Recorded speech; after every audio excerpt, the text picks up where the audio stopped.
Color of complexes.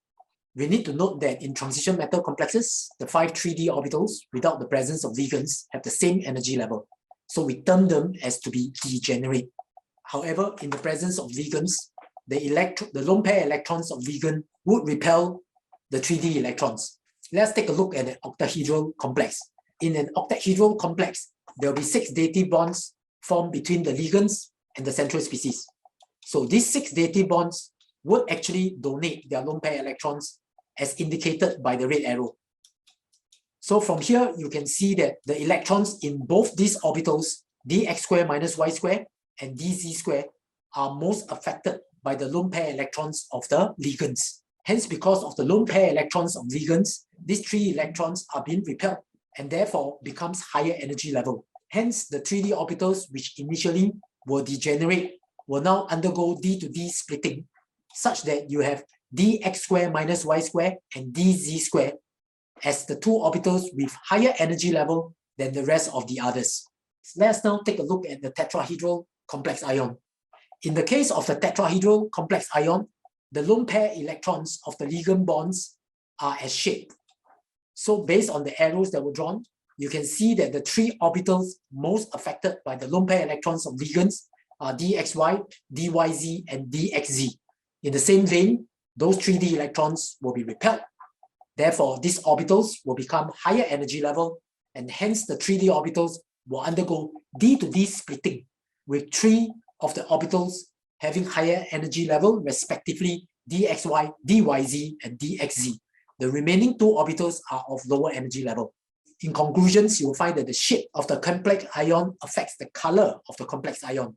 When the shape is octahedral, the energy gap will be wider, given that the lone pair electrons lie directly in the space occupied by dx square y minus y square and dz square. In the case of tetrahedral, 3 of these orbitals are of higher energy level, which is opposite of that of your octahedral complex ion. However, the energy gap is actually smaller. Let's now take a look at the energy gap and how this energy gap gives rise to the different colors that we observe. And so in the exam, it is important for us to highlight that the d orbitals undergo d to d splitting to give 2 sets of energy level. So this d electron can now undergo d to d transition when white light is directed on the complex. And during the d to d transition, the d electron absorbs specific wavelength of light from the visible region of the electromagnetic spectrum and reflects the remaining wavelength, which appears as the color observed. Hence, the color observed is the complement of the color absorbed. So for example, in this complex, where we know that the color absorbed is yellow, the color that we observe will be violet. In the another example, where the shape is octahedral, the color absorbed is blue, which means the color that you observe is yellow or orange. And given that the complex is octahedral, which means more of these electrons effectively absorb the blue color, and this allows the electron to undergo d to d transition and be promoted from a lower energy to a higher energy level, while the yellow or orange will be reflected off the complex, and that is the color that the eye observe. In other examples that we have, we can also study the color of copper 2 sulfate solution. In this case, the absorbance is extremely high at the red band, and therefore because of this, the color that you observe is blue. In the case of nickel 2 sulfate solution, the color that is absorbed is your red and your blue, and hence the color that you observe is actually green. Hence, in summary, what we need to understand is that electrons on the 3D metal are repelled by the ligand electron, and some d orbitals are repelled to a greater extent than others. That helps us explain why during the d to d splitting, the energy gap differs for each of the complex ion. And because they differ, we need to remember the larger the energy gap, the higher the frequency of the visible light band will be absorbed. So for example, like blue. So therefore, the color that you observe is of a lower frequency band, which means red.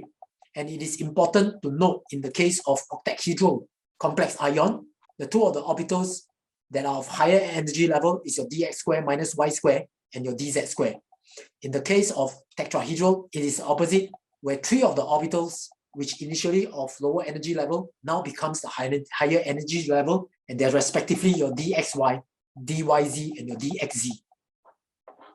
And be mindful that in the d to d splitting, in tetrahedral complex ion, the energy gap is smaller. Finally, for colors of complex ion, it is important to note that the 3D orbitals cannot be empty or fully filled.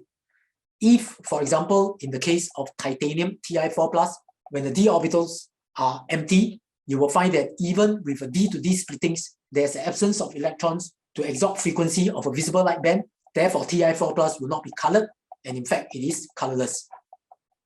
Similarly, in the case of Zn2+, where in the case of Zn2+, all the 5 3D orbitals are fully filled. In this case, promotion of electrons cannot take place, and therefore, because of this, the solution is also colorless. There are two graphs that are typically used to determine the chemical formula of a complex ion.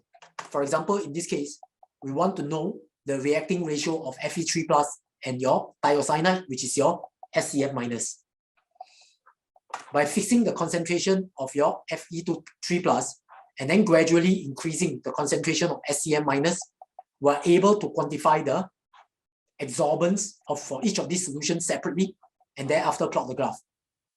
And at the first point where the absorbance become maximum, we are now able to determine, for example, 5 moles of Fe3+ completely react with 5 moles of SCM-, which means their reacting ratio is 1:1.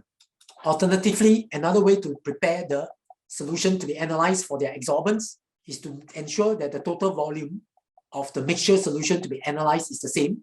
So in the case of Ni+ and EDTA, if we need to determine the reacting ratio, we start off with 10 cm³ of Ni2+ solution and 90 cm³ of EDTA4-, and we'll progress to 20 cm³ of Ni2+ and 80 cm³ of EDTA4-, and so on and so forth, which each of these mixture solution will then analyze the absorbance. And by plotting the absorbance graph and identifying where the peak of the absorbance is, we will know that this is the actual reacting ratio between Ni2+ and EDTA4-, and in this case, the ratio will also work out to be 1:1. Let's now take a look at an example as to why this complex ion is pink and this is blue.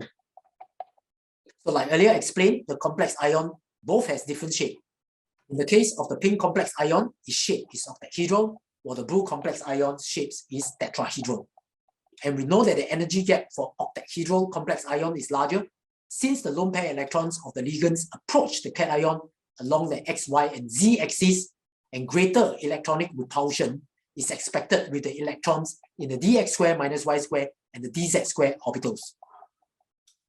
With a higher energy gap, the electron is now promoted when higher frequency of the visible light band is absorbed. And in the case of the pink complex, the blue and green is absorbed.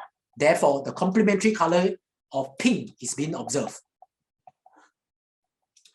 Finally, to wrap up this section for color of complexes, we need to list down the factors that affect the color of a complex ion. The first is the oxidation state or the charge of the central species. Next is the shape of the complex ion. The third one is the strength of the ligand bonds. The stronger the ligand bonds will typically result in larger energy gap, which means higher frequency of a visible light band is absorbed and its complementary color being observed. Availability of the upper d orbital for promotions of d electrons.